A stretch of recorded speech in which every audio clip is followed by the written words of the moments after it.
Hi again, Daria. I've just noticed, as I said, I'm on a Mac now, and I was using an older version of Lightroom and Photoshop before, which didn't have the new Save for Web. And I've noticed with Photoshop, and you'll have to check on your end, if I Save for Web as Legacy, I'm noticing that there's a fair amount of color shift. So if I look at the face here, he's much redder than he is here. And the converter to sRGB you will want on because browsers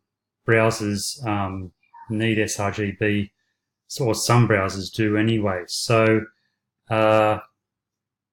the Save for Web Legacy in the new version, there's a bit of color shift going on there. So what I did, or what I'm doing now, is going to the Export As, which is the newer version, going to JPEG, putting it on 51,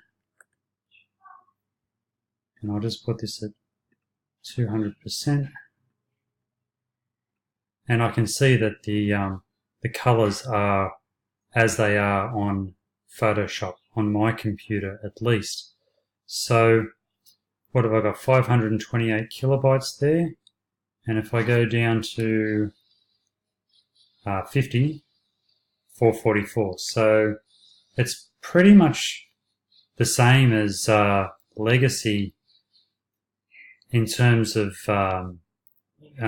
its file sizing. So I think if you experience the same thing with the color shift, I would actually not use Legacy anymore. I would go over to the new one because it seems that color is perhaps one of the strengths of the new Export As with JPEG. So that's just a quick video on that, and yeah, let me know what you think. Bicubic automatic, just leave it on that. Everything there, nothing changes. Metadata, none. Convert to sRGB. That's it.